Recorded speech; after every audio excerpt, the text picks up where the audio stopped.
नमस्ते दोस्तों, स्वागत है आप सबका साहित्य मंथन के यूट्यूब चैनल पर। आज हम बात करने वाले हैं हिंदी साहित्य के अंतर्गत आदिकाल के बारे में। तो आइए जानते हैं आदिकाल की समय सीमा। आदिकाल की समय सीमा रहने वाली है 1050 से 1375 ईस्वी। यह है आचार्य रामचंद्र शुक्ल के अनुसार। मिश्र बंधुओं के अनुसार 700 से 1444 ईस्वी तक। उसके बाद डॉक्टर राम कुमार वर्मा के अनुसार 750 से 1375 ईस्वी तक माना गया है।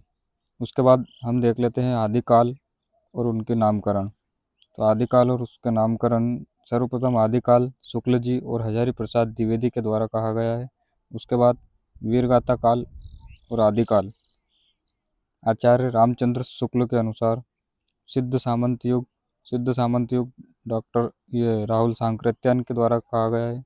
बीज वपन काल महावीर प्रसाद द्विवेदी ने कहा है।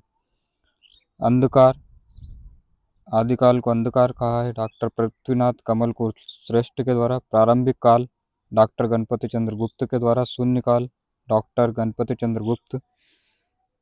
उन्मेष काल डॉक्टर गणपति चंद्र गुप्त। प्राचीन काल शंभुनाथ सिंह। वीर काल विश्वनाथ प्रसाद मिश्र और श्याम सुंदर दास के द्वारा कहा गया है।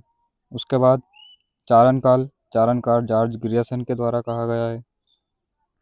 संधि काल एवं चारण काल डॉक्टर राम कुमार वर्मा के द्वारा कहा गया है।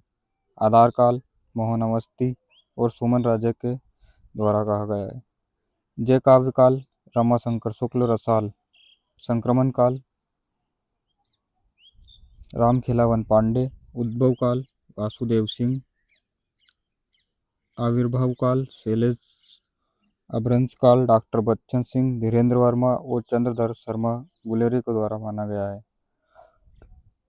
वीर प्रशस्ति युग किसने कहा है? तो वो कहा है विजेंद्र स्नातक ने।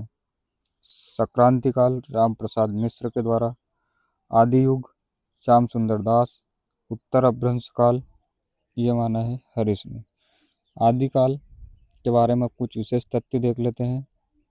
तो आदिकाल का जो नामकरण सर्वप्रथम आचार्य रामचंद्र शुक्ल ने किया। आदिकाल नाम पर सर्वाधिक एवं महत्वपूर्ण कार्य आचार्य हजारी प्रसाद द्विवेदी ने किए हैं।